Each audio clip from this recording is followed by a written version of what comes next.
അനുഗ്രഹിക്കപ്പെട്ട നല്ല സമയത്തിനായി ഞാൻ ദൈവത്തെ സ്തുതിക്കുന്നു, സ്തോത്രം ചെയ്യുന്നു. ദൈവവചനം ശ്രവിച്ചുകൊണ്ടിരിക്കുന്ന എല്ലാ ദൈവമക്കൾക്കും വീണ്ടും വരാമെന്ന് അരുളി ചെയ്തവനായ കർത്താവായ യേശു ക്രിസ്തുവിൻ്റെ ധന്യനാമത്തിൽ ഞാൻ എൻ്റെ സ്നേഹവന്ദനം അറിയിക്കുന്നു.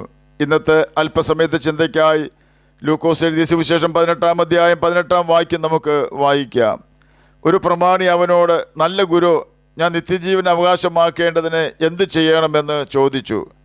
അനുഗ്രഹിക്കപ്പെട്ട ഒരു വേദവാക്യമാണ് നാം കേട്ടത്.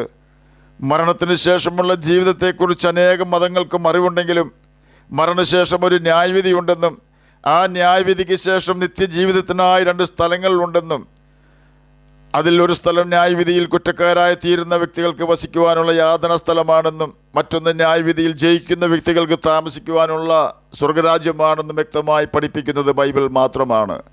യഹൂദന്മാരുടെ ഇടയിൽ പോലും 2 തരം വിശ്വാസങ്ങൾ നിലനിന്നിരുന്നു. പുനരുദ്ധാനമില്ല, ദൂതനും ആത്മാവുമില്ല എന്ന് സാധുക്യർ വിശ്വസിക്കുന്നു. പരീശന്മാരോ പുനരുദ്ധാനമുണ്ട്, ദൂതനും ആത്മാവുമുണ്ട് എന്ന് വിശ്വസിക്കുന്നു. അപ്പോസ്തല പ്രവൃത്തികൾ 23-ാം അധ്യായം 8-ാം വാക്യത്തിൽ ഇത് രേഖപ്പെടുത്തിയിട്ടുണ്ട്. പുനരുദ്ധാനവും ദൂതനും ആത്മാവുമില്ല എന്ന് സാധുക്യർ വിശ്വസിച്ചു എന്നതുകൊണ്ട് യേശു ക്രിസ്തുവിൻ്റെ പുനരുദ്ധാനം നടക്കാതിരുന്നില്ല. മരിച്ച വ്യക്തികളും ഇനി മരിക്കാനിരിക്കുന്ന വ്യക്തികൾ മരിച്ചു കഴിഞ്ഞാൽ അവരും പുനരുദ്ധാനം പ്രാപിക്കുക തന്നെ ചെയ്യും. ഏത് മനുഷ്യനും മരിക്കും. മരിക്കുന്നവരെല്ലാവരും അക്ഷയരായി ഉയർക്കും. 2 പ്രാവശ്യമായിട്ടായിരിക്കുമെന്ന് മാത്രം. ദാനിയേൽ പ്രവചനം 12-ാം അധ്യായം 2-ാം വാക്യത്തിൽ പ്രകാരം രേഖപ്പെടുത്തിയിരിക്കുന്നു. നിലത്തിലെ പൊടിയിൽ നിദ്ര കൊള്ളുന്നവരിൽ പലരും, ചിലർ നിത്യജീവനായും ചിലർ ലജ്ജയ്ക്കും നിത്യനിന്ദയ്ക്കായും ഉണരും. നാം കേട്ട വാക്യത്തിൽ ചിലർ നിത്യജീവനായും ഉണരും എന്നത് ശ്രദ്ധേയമാണ്. ഓർക്കുക, 2 കൂട്ടരും ഉണരുകയാണ് ചെയ്യുന്നത്. 2 വിധം ആളുകളും മരിച്ചവരായിരുന്നു. എന്നാൽ ഇപ്പോൾ അവർ 2 കൂട്ടരും ഉണരുന്നു. 2 കൂട്ടരും നിത്യമായി ജീവിക്കുവാനാണ് ഉണരുന്നത്.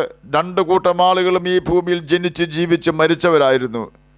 എന്നാൽ മരിച്ചതിന് ശേഷം ദൈവത്തിൻ്റെ സമയമാകുമ്പോൾ 2 കൂട്ടർക്കും വീണ്ടും ജീവൻ ലഭിക്കുന്നു. ഒരു കൂട്ടം ആളുകൾ വീണ്ടും ജീവിക്കുന്നത് ദൈവത്തോടു കൂടെ നിത്യം സന്തോഷിക്കുന്നതിന് വേണ്ടിയാണെങ്കിൽ മറ്റൊരു കൂട്ടം ആളുകൾ വീണ്ടും ജീവിക്കുന്നത് ലജ്ജയ്ക്കായും നിത്യനിന്ദയ്ക്കായും ആകുന്നു.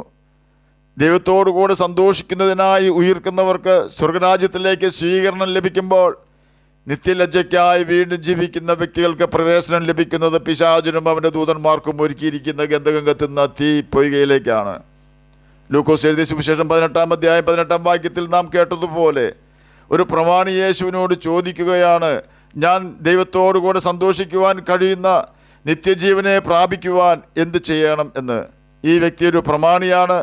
കൗൺസിൽ മെമ്പറോ സന്നിധി സംഘത്തിൽ അഥവാ ജൂയിഷ് കോർട്ടിലെ മജിസ്ട്രേറ്റോ ആകുവാനാണ് സാധ്യത. ചോദിച്ചത് യേശുവിനോടായതിനാൽ യേശു ന്യായപ്രമാണത്തിൽ നിന്നും അതിന് ഉത്തരം കൊടുത്തു. ലൂക്കോസ് എഴുതിയ സുവിശേഷം 18-ാം അധ്യായം 20-ാം വാക്യത്തിൽ യേശു ന്യായപ്രമാണത്തിലെ ചില വാക്യങ്ങൾ പറയുകയാണ്. പുറപ്പാട് പുസ്തകം 20-ാം അധ്യായം 13 മുതലുള്ള വാക്യങ്ങളാണ് നിത്യജീവൻ പ്രാപിക്കുവാൻ മനുഷ്യർ അനുസരിക്കേണ്ടതെന്ന് യേശു പഠിപ്പിച്ചു. കൊല ചെയ്യരുത്, വ്യഭിചാരം ചെയ്യരുത്, മോഷ്ടിക്കരുത്, കൂട്ടുകാരുടെ നേരെ കള്ളസാക്ഷ്യം പറയരുത്, നിൻ്റെ അപ്പനെയും അമ്മയെയും ബഹുമാനിക്കുക എന്നീ കൽപ്പനകളെ നീ അറിയുന്നുവല്ലോ എന്ന് പറഞ്ഞു. ചില കൽപ്പനകൾ വേറെയും ഉള്ളതിനാലാണ് യേശു യവനക്കാരനോട് എന്നീ കൽപ്പനകൾ നീ അറിയുന്നുവല്ലോ എന്ന് പറഞ്ഞത്. എന്നാൽ യവനക്കാരൻ യേശുവിനോട് പറയുകയാണ്, ഇവയൊക്കെയും ഞാൻ ചെറുപ്പം മുതൽ അനുസരിക്കുന്നുവെന്ന്.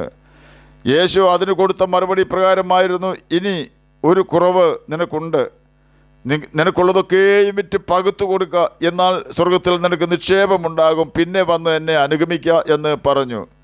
അവൻ എത്രയും ധനവാനാകൊണ്ട് ഇത് കേട്ടിട്ട് ദുഃഖിതനായി തീർന്നു. ലൂക്കോസ് എഴുതിയ സുവിശേഷം 18-ാം അധ്യായം 18 മുതൽ 24 വരെയുള്ള വാക്യങ്ങളിൽ ഇതിനെക്കുറിച്ച് രേഖപ്പെടുത്തിയിട്ടുണ്ട്. ഈ യവനക്കാരൻ ന്യായപ്രമാണം ചെറുപ്പം മുതൽ അനുസരിക്കുന്നവനായിരുന്നെങ്കിലും അവൻ ദൈവത്തോട് പറ്റിച്ചേർന്ന് നിൽക്കേണ്ടതിന് പകരം ലോകസ്നേഹത്തോട് ചേർന്ന് നിൽക്കുന്നവനായിരുന്നു. യേശുവിനായി യവനക്കാരനുമായി ബന്ധപ്പെടുവാൻ കഴിയാതവണ്ണം അവൻ സമ്പത്തിൽ ആശ്രയിക്കുന്നവനായിരുന്നു. യേശു പറഞ്ഞു, നിങ്ങളുടെ നിക്ഷേപം ഇരിക്കുന്നിടത്ത് നിങ്ങളുടെ ഹൃദയവും ഇരിക്കും. അതായത് ഈ യവനക്കാരൻ്റെ സന്തോഷം മുഴുവൻ അവൻ്റെ സമ്പത്തിലായിരുന്നു. നമുക്ക് ദൈവത്തെയും മാമോനെയും അഥവാ ലോകത്തെയും ഒന്നിച്ച് സ്നേഹിക്കുവാൻ കഴിയുകയില്ല. യേശു ആ യവനക്കാരിൽ കണ്ട കുറവ്, ആ വ്യക്തി ന്യായപ്രമാണം അനുസരിക്കുന്നവനാണ് എന്ന് പറഞ്ഞാലും ലോകത്തെ സ്നേഹിച്ചുകൊണ്ടായിരുന്നു, ധനത്തെ സ്നേഹിച്ചുകൊണ്ടായിരുന്നു. യേശുവിന് ആ വ്യക്തി ലഭ്യമാകണമെങ്കിൽ അവൻ തൻ്റെ ധനം നഷ്ടപ്പെടുത്തേണം, അഥവാ ധനത്തിലുള്ള അവൻ്റെ ആശ്രയം നഷ്ടപ്പെടുത്തണമായിരുന്നു. ധനത്തിൽ ആശ്രയമില്ലാത്തവനും ധനത്തെ ദൈവത്തെക്കാളധികം സ്നേഹിക്കാത്തവനും ആകണമായിരുന്നു. അങ്ങനെയെങ്കിൽ മാത്രമേ ഒരു വ്യക്തിക്ക് നിത്യജീവൻ അവകാശിയായി തീരുവാൻ സാധിക്കൂ. നാം നമ്മുടെ ധനം മറ്റെല്ലാവർക്കും വീതിച്ച് നൽകുവാനല്ല, പിന്നെയോ ധനത്തിനു വേണ്ടി മാത്രം ജീവിക്കാതെ നിത്യജീവൻ അവകാശികളായി തീരുന്നതിന് വേണ്ടി പാപത്തോട് പോരാടി ജയിക്കുകയും മറ്റുള്ളവരോട് കരുണ കാണിക്കുകയും ചെയ്യണമെന്ന് സാരം. ന്യായപ്രമാണം അനുസരിക്കുന്ന പരീശന്മാർ സാധാരണ ചെയ്യുന്നത് എന്താണോ നിയമത്തിൽ പറയുന്നത് അത് മാത്രം അനുസരിക്കും. ₹1 കൊടുക്കുവാൻ പറഞ്ഞാൽ അത് കൃത്യമായി കൊടുക്കും. എന്നാൽ ഒരുവനോട് കരുണ കാണിക്കുന്ന കാര്യത്തിൽ അവർ മുഖം തിരിക്കും. വ്യഭിചാരികളെ കല്ലെറിയണമെന്ന് ന്യായപ്രമാണം കൽപ്പിക്കുന്നു. അതിനാൽ വ്യഭിചാരികളെ അവർ കല്ലെറിയുന്നു. എന്നാൽ കരുണ ആവശ്യമായി വരുന്നവരോട് കരുണ കാണിക്കുന്ന കാര്യത്തിൽ അവർ പരാജയമാണ്. അതുകൊണ്ടാണ് യേശു യൗവനക്കാരനോട് പറഞ്ഞത്, ഒരു കുറവ് നിനക്കുണ്ട്. അത് നമുക്ക് എന്തെല്ലാം യോഗ്യതകളുണ്ടെങ്കിലും, നമ്മുടെ ശരീരം ചുടുവാൻ ഏൽപ്പിച്ചാലും, എന്തെല്ലാം കഴിവുകൾ നമുക്കുണ്ടെങ്കിലും, നമുക്ക് സ്നേഹമില്ലെങ്കിൽ നമുക്ക് ദൈവരാജ്യത്തിൽ അഥവാ നിത്യജീവനിൽ പ്രവേശിക്കുവാൻ കഴിയുകയില്ല. നിത്യജീവനിൽ പ്രവേശിക്കുവാൻ കഴിയാതെയാകുന്ന ആ ഒരു കുറവ് എന്നത് ദൈവസ്നേഹമാണ്. ആ സ്നേഹം എന്നത് സകലരോടും ക്ഷമിക്കുന്നതും കരുണ കാണിക്കുന്നതുമാണ്. അതുകൊണ്ടാണ് ഞാൻ യാഗത്തിലല്ല കരുണയിലത്രേ പ്രസാദിക്കുന്നതെന്ന് കർത്താവ് ബൈബിളിൽ രേഖപ്പെടുത്തിയിരിക്കുന്നത്. ആകയാൽ കർത്താവിൻ്റെ കൽപ്പനകൾ അനുസരിച്ച് സകലരോടും കരുണ കാണിച്ച് സകല വ്യക്തികളോടും ക്ഷമിച്ച് നമുക്ക് നിത്യജീവൻ അവകാശികളായി തീരാം.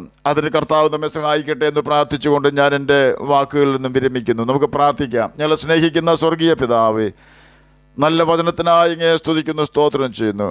എന്നെ കേൾക്കുന്ന ഏതെങ്കിലും പ്രിയപ്പെട്ടവർ നിത്യജീവൻ അവകാശികളായി തീരുവാൻ യോഗ്യത പ്രാപിച്ചിട്ടില്ല എങ്കിൽ അങ്ങ് അവർക്ക് അതിന് കൃപ കൊടുക്കണമെന്ന് പ്രാർത്ഥിക്കുന്നു. അങ്ങയുടെ വചനം വായിക്കുവാനും ഗ്രഹിക്കുവാനും അതിന് പ്രകാരം ജീവിക്കുവാനും അടിയനെ കേൾക്കുന്ന അങ്ങയുടെ മക്കളെയും സഹായിക്കണമേ.